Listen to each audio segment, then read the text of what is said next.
ক্ষুধার জ্বালায় ভীষণ কষ্ট হচ্ছে। আমি যে আর হাঁটতেই পারছি না। এই বনে কি কেউ নেই? আমাকে একটু খাবার খেতে দিবে? আমার যে ভীষণ কষ্ট হচ্ছে। ইঁদুরটি ক্ষুধার যন্ত্রণায় কাঁদতে থাকে আর কাঁদতে কাঁদতে ইঁদুর বনের আরো সামনের দিকে এগিয়ে যেতে থাকে। আর হঠাৎ এমন সময় একটি 3 রঙের কলা গাছ দেখতে পায়। আরে 3 রঙের কলা গাছ, আবার রং বেরঙের কলা ধরে আছে দেখছি। এমন কলা তো আমি কোনোদিনও দেখিনি। যাই একটু গিয়ে খেয়ে দেখি তো। ইঁদুর গাছ বেয়ে বেয়ে কলা গাছে উঠতে থাকে আর কলা গাছে উঠে যেই না একটা কলা খায় অমনি ইঁদুর তার রূপ হারিয়ে প্রজাপতিতে রূপ নেয়।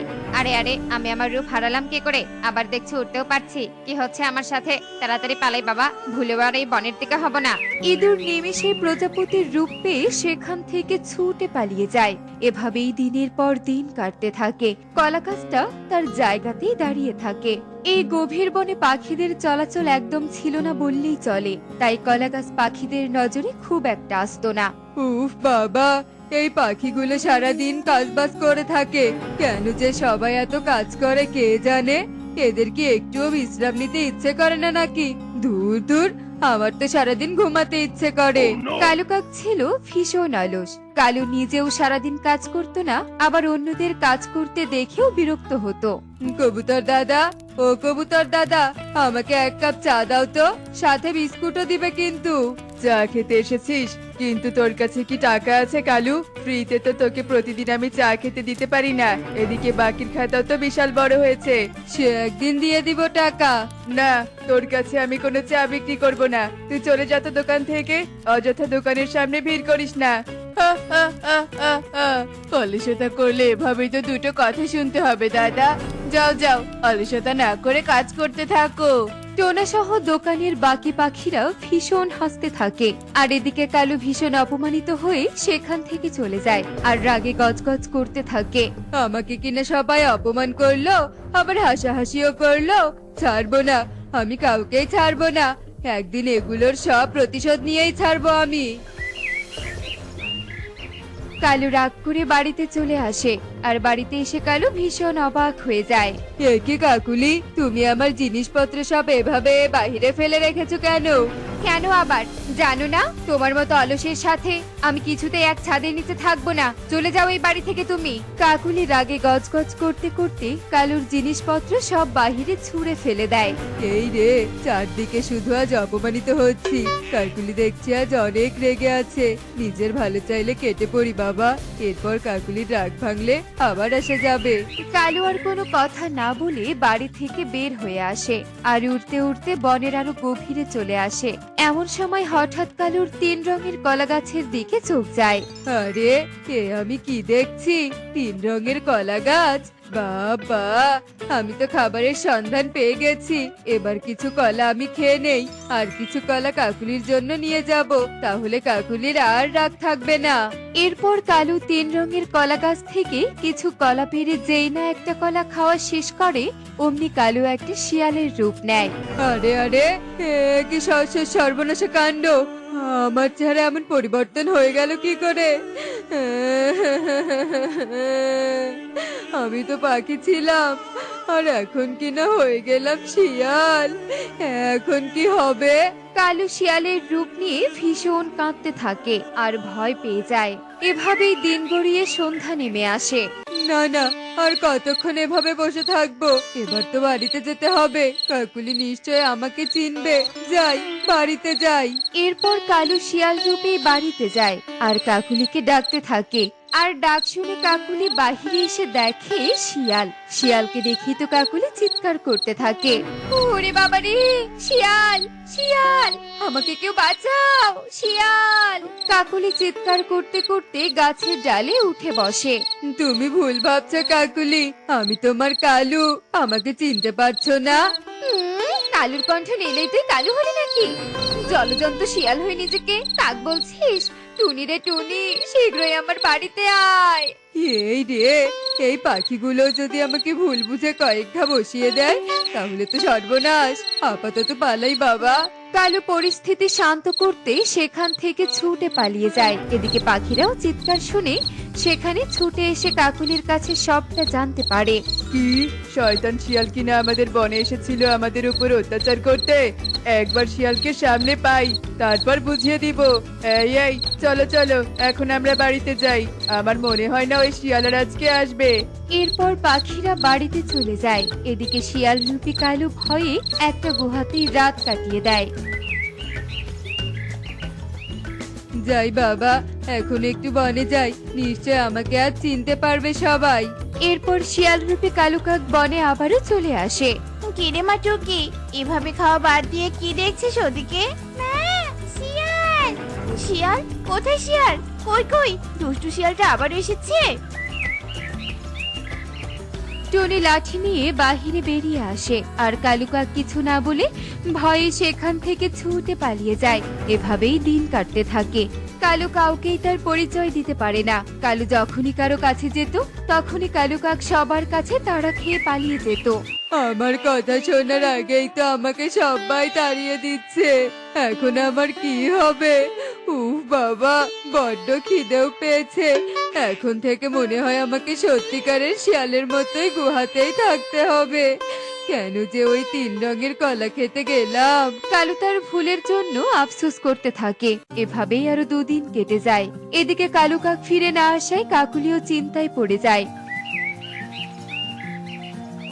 উফ, এত রাতে কিসের কি ঘুমাবো, তার হচ্ছে না। ঘুমে চোখ দুটো বন্ধ হয়ে আসছে, এদিকে আবার বড্ড খিদেও পেয়েছে।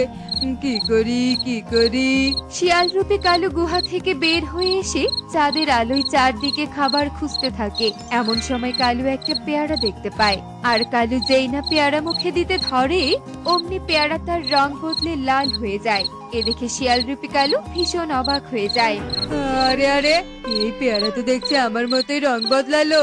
এদিকে তো চাঁদের আলো তার কিরণ ছড়াচ্ছে, তার মানে কি আমি জ্যোৎস্না রাতে যা ছোঁয়াবো তারই রং বদলে যাবে? কালু ভীষণ চিন্তায় পড়ে যায়। কালু তার শক্তিকে কিভাবে কাজে লাগাবে তার দুষ্টু বুদ্ধি মনে মনে আঁটতে থাকে। এই বনবাসী আমাকে বড্ড জ্বালিয়েছে, ওদের তো একটা উচিত শিক্ষা আমাকে দিতেই হবে।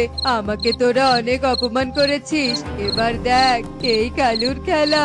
হা, হা, হা, হা, হা। কালু তার বুদ্ধি মতো সোজা টোনার গাজর জমিতে যায় আর গাজর জমিতে পা বুলিয়ে চলে আসে। টনি, চলো আমরা আমাদের জমিতে যাই, গাজরগুলো তুলতে হবে তো নাকি? হ্যাঁ টোনা, চলো। এরপর টোনাটুনি তাদের গাজর জমিতে যায় আর গাজর তুলতেই তারা ভীষণ অবাক হয়ে যায়। এ কি টোনা, এগুলো তো মোলার মতো, গাজর সাদা হলো কি করে? হায় হায়, কি অবাক করা কাণ্ড। আমিও তো তাই ভাবছি টনি, এবার এগুলো বিক্রি করব কি করে? এমন সাদা গাজর তো কেউ নিতেই চাইবে না, সবাই ভাবে অলৌকিক কিছু। টোনাটুনি ভীষণ চিন্তা করতে থাকে, কিন্তু ঘটনা তো এসবেই থেমে যায়নি। এরপর থেকে শিয়াল রূপী কালু বনের সবার ফলমূল সবজি নষ্ট করতে থাকে। বনে এমন অলৌকিক ঘটনা দেখে বনের পাখিরা সবাই আতঙ্ক হয়ে চলে যায়। আর এই সব কিছু কোনো ডাইনির কাজ ছিল কিনা তা নিয়ে চিন্তা করতে থাকে। পাখিরা সবাই একসাথে জমা হয়। এদিকে কালু ওই যে বাড়ি থেকে চলে গেল আর ফিরে এলো না। এদিকে আবার বনে এসব কি হচ্ছে, তুই কোনো সমাধান কর টুনি। কালুর কথা মাথায় আসতেই সবাই চিন্তায় পড়ে যায়। আর পাখিরা এক মুহূর্ত দেরি না করে এক তান্ত্রিকের কাছে গিয়ে সব কথা খুলে বলে। সব শুনে তান্ত্রিক ধ্যান করে। বাছা, তোদের বনে সব এক শিয়াল রূপী পাখি করছে। ওই পাখি কোনো এক ডাইনির 3 রঙের কলা গাছের কলা খেয়েছিল, তাই এমন পাখি থেকে শিয়াল হয়ে গেছে। আর চাঁদনি রাতে ওই শিয়াল যা ছোঁয় তারই রং বদলে যায়। কি, তার মানে কালু সেদিন এসেছিল? সত্যি, এই কালু দাদা কোনোদিনও শুধরাবে না। রূপ পরিবর্তন হয়েও কিনা শিক্ষা হয়নি, কিসের কি আমাদের কাছে ক্ষমা চাইবে তা নয়। তান্ত্রিক বাবা, ওই কালুর রূপ আবার পাখি রূপে আসবে কি করে শুনি? আমি মন্ত্রপুত জল দিচ্ছি, এই জল ওই কলা গাছে ছেটালেই কলা গাছ অদৃশ্য হয়ে যাবে। আর যারা যারা রূপ হারিয়েছে তারা রূপ ফিরে পাবে। আর শোন, ওই শিয়াল কিন্তু ময়ূরীর বাড়ির পাশের গুহাতে আছে। এরপর পাখিরা মন্ত্রপুত জল নিয়ে কলা গাছের কাছে যায় আর কলা গাছে পানি ছেটাতেই গাছ অদৃশ্য হয়ে যায়। আরে আরে, আমি আবার পাখি রূপে এলাম কি করে? এবার কি হবে? কি আবার হবে কালু দাদা? এই দেখো, আমরা চলে এসেছি। অনেক অন্যায় করেছো, কিন্তু আর নয়, এবার তোমাকে শাস্তি পেতে হবে। কালু সবাইকে দেখে ভীষণ ভয় পেয়ে যায় আর সবার কাছে ক্ষমা চায়। এরপর পাখিরা কালুকে ক্ষমা করে দেয়। এরপর থেকে কালু আর কোনোদিনও অলসতা করেনি, কারো ক্ষতিও করেনি। দেখলে তো বন্ধুরা, অন্যায় করে বেশি দিন থাকা যায় না। একদিন না একদিন তা সবার সামনে আসবেই আসবে। এমনই সব মজার মজার শিক্ষণীয় টুনি পাখির গল্প দেখতে আমাদের সাথেই থেকো। আর গল্পটি কেমন হয়েছে তা কমেন্টে জানাতে ভুলো না কিন্তু। Bye bye. এটা কোনো খাবার হলো মন্ত্রী? ছি ছি ছি, অখাদ্য কুখাদ্য এসব কি এনেছো তুমি? মহারাজ, নতুন রাঁধুনির রান্না। না না না, এর দ্বারা কিচ্ছুটি হবে না। কোনো খাবারই মুখে দেওয়া যাচ্ছে না। সারাক্ষণ মুখ চললে পেটও ভর্তি থাকে, ভরা পেটে কোনো খাবারই ভালো লাগে না। মন্ত্রী, রাজ্য আর রাজ্যের বাইরে ঘোষণা করে দাও, যে মেয়ের হাতের রান্না খেয়ে আমার সবচেয়ে বেশি ভালো লাগবে আমি তাকেই বিয়ে করব। আচ্ছা ঠিক আছে মহারাজ। বিক্রমপুর নামে একটি সুন্দর বন ছিল। চারদিকে ছিল ফুল ফল আর বসন্তের বাতাস। সেই বনে বাস করত রাজা ঈগল। সে বিয়ে করার জন্য উপযুক্ত কোনো পাত্রী খুঁজে পাচ্ছিল না, তাই সে পুরো বনে ঘোষণা দেয়। শুনুন শুনুন শুনুন, মহারাজ জানিয়েছেন যে মেয়ের হাতের রান্না মহারাজের ভালো লাগবে সে মেয়েকেই মহারাজ বিয়ে করবেন। শুনুন শুনুন শুনুন। এভাবেই কালু পুরো বনের সবাইকে জানিয়ে দেয়। অন্যদিকে ইগলি তার মা বাবা মারা যাওয়ার পর থেকে মিনু বৃদ্ধার কাছে বড় হয়। কি রে ইগলি, যা না, সবজিগুলো কেটে ফেল না। উফ মাসি, দেখছো না শীতে কেমন রোদ পোহাচ্ছি? দেখ ইগলি, তোর বিয়ের পর তো শ্বশুর বাড়ি যেতে হবে। সেখানে না পাবি কোনো দাস দাসী, আর না পাবি তোর এই মাসিকে। এমন অলসতা করে দিন কাটাতেও পারবি না কিন্তু সেখানে। শোনো মাসিমা, আমি রাজরানী হব গো। ওই যে শুনলে না, রাজার প্রহরী ঘোষণা করলো রাজা বিয়ে করবে। রাজরানী হবে? ছেঁড়া কাঁথায় শুয়ে রাজরানী হওয়ার স্বপ্ন দেখছে। এই বলে মিনু বৃদ্ধা সেখান থেকে চলে যায়। আর অন্যদিকে অন্যান্য রাজ্যের রানীরা আসে রাজাকে রান্না করে খাওয়ানোর জন্য। আর সব রাজ্যের রানীরা রান্না করে ঈগল রাজার কাছে নিয়ে আসে।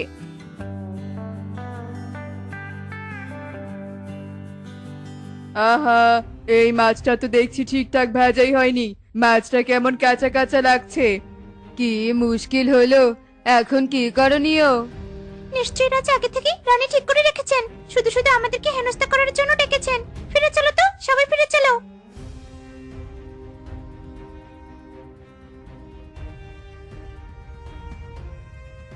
এই যা, বনের রাজকন্যারা যে ফিরে গেলেন, এখন কি হবে?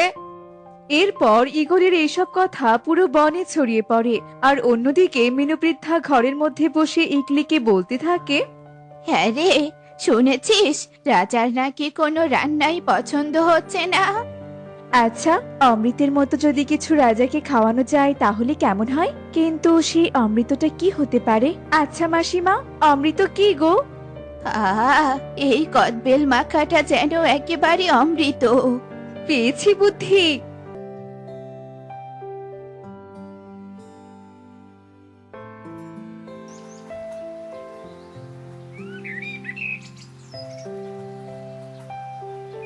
পরের দিন ইগলি সেই কদবেল মাখাটা নিয়ে রাজার বাড়িতে যায়।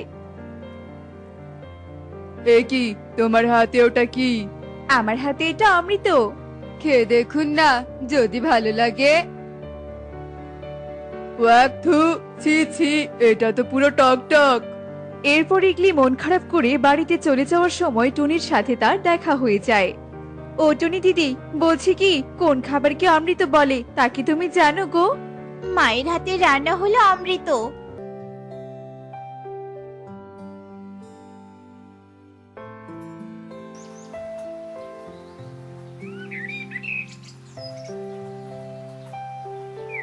এরপর ইগলি প্রতিদিন রাজার জন্য রান্না করে নিয়ে যেত, কিন্তু একদিনও ঈগল সেটা মুখে তুলতে পারতো না। এরপর ইগলি একটা বুদ্ধি করে। মহারাজ, আমি তোমার সমস্যার কথা শুনে এখানে এলাম। আমার নির্দেশ মতো চললে তুমি যা চাইছো তাই পাবে। আচ্ছা বেশ, আমি রাজি। আগামী 2 দিন তুমি কোনো খাবার খাবে না। আচ্ছা বেশ, এতে যদি সত্যি সত্যি ফল পাই তবে এতটুকু কষ্ট করতে আমি রাজি আছি। আচ্ছা ঠিক আছে। এরপর শালিক সেখান থেকে চলে যায়।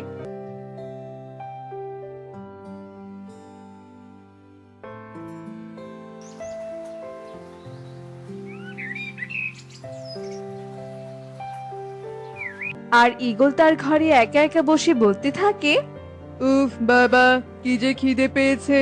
না না, আর যে পারা যাচ্ছে না। দেখি একটু জল খাই। এই কথা বলে যেই না ঈগল জল খেতে যায়, সাথে সাথে ছদ্মবেশী সাধু সেজে শালিক আসে। তোমাকে বারণ করেছিলাম। ইয়ে মানে আসলে ক্ষমা করবেন বাবা, আসলে বড্ড তেষ্টা পেয়েছিল তো তাই পান করেছি। যাও, তুমি হাঁটতে হাঁটতে রাজ্যের প্রজাদের খবর নিয়ে এসো। একই খিদে, তার উপর আবার হাঁটা। কোনো কথা না বাড়িয়ে যাও। এরপর ঈগল বনে হাঁটতে হাঁটতে সবার কাজ করা দেখতে থাকে। ও সখী দিদি, শাক দিয়ে কি করবে গো? আর কি, 2টো ভাত তো খেতে হবে, তাই এই শাক নিয়ে যাব, সিদ্ধ করে খাবো। ঈগল রাজা তাদের এসব ঘটনা দেখে আবার সে কিছু দূর হাঁটতে থাকে। কিছু দূর যেতে সে কমলা বৃদ্ধাকে দেখতে পায়। মা গো, 2 দিন থেকে কিচ্ছু খাইনি মা, কিছু খেতে দাও না। এসব দেখে রাজা আরো কিছু দূর হেঁটে যায় আর দেখতে পায় টোনা ফল বিক্রি করছে। পানি ফল নাও গো বুড়িমা, মাত্র একানা পানি ফল নাও গো বুড়িমা। এসব কর্মকাণ্ড দূর থেকে রাজা ঈগল দেখতে পায় আর বলে, মাত্র একানা দাম, অথচ কেউ কিনছে না। এরপর ঈগল মন খারাপ করে রাজপ্রাসাদের দিকে যেতে থাকে আর বলতে থাকে, ভালো নেই, কেউ ভালো নেই। এ কথা বলতে বলতে ঈগল মাটিতে পড়ে যায় খিদের জ্বালায়। খুব খিদে পেয়েছে, জল তেষ্টা পেয়েছে, একটু খাবার। ঈগলের এমন কথা শুনে সেখানে সে সাধু সেজে শালিক আবার চলে আসে আর বলে, ওই যে দেখছো তাল গাছ, ওটা পেরিয়ে মাঠের শেষ প্রান্তে এগিয়ে যাও। ওখানে গেলেই তোমার ইচ্ছে পূরণ হবে। সত্যি বলছো? সত্যি হবে? এরপর ঈগল শালিকের কথা মতো সেদিকে যায় আর অন্যদিকে ইগলি তার বুদ্ধিমতো একটা প্লেটে পান্তা ভাত নিয়ে সেখানে দাঁড়িয়ে থাকে। আর ঈগল সেখানে যাওয়ার সাথে সাথে ইগলি তাকে সেই খাবার দিয়ে দেয় আর ঈগল সেই খাবারগুলো খেয়ে নেয়। আহ, এর চেয়ে ভালো খাবার আর পৃথিবীতে নেই। এ যে হলো অমৃত, কি তৃপ্তি! সত্যি তুমি আজকে আমাকে পৃথিবীর সেরা খাবার খাওয়ালে। তুমিই হবে আমার রানী। আমি কিন্তু কিছুই রাঁধিনি, বাসি ভাত, জল আর পেঁয়াজ খেয়েছেন, যাকে বলে পান্তা। খিদের পেটে পান্তাকে অমৃতের মতোই লাগে। কি নাম তোমার? আমার নাম ইগলি। আমি যেমনটি ভেবেছিলাম ঠিক তেমনটি হয়েছে মহারাজ। ওই সাধু আসলে আমারই বন্ধু আর আমি ওকে অভিনয় করতে বলেছিলাম। বাপরে, তোমার তো খুব বুদ্ধি। তুমি হবে এই রাজ্যের যোগ্য রানী। মহারাজ, আপনাকে এই শিক্ষা দেওয়ার জন্য যা যা করতে হলো তার জন্য আমায় ক্ষমা করবেন। না না, এমন করে বলো না। আমি আজ বুঝলাম খিদের পেটে সব খাবারই অমৃত লাগে। তাই আজ থেকে আমার রাজ্যে কেউ যেন না খেয়ে না থাকে, তার ব্যবস্থাও আমি করব। এরপর ঈগল ইগলিকে বিয়ে করে আর সুখে শান্তিতে বসবাস করতে থাকে। এমনই সব মজার মজার শিক্ষণীয় টুনি পাখির গল্প দেখতে আমাদের পাশেই থেকো। আর গল্পগুলো কেমন হচ্ছে তা কমেন্টে জানাতে ভুলো না কিন্তু। Bye bye.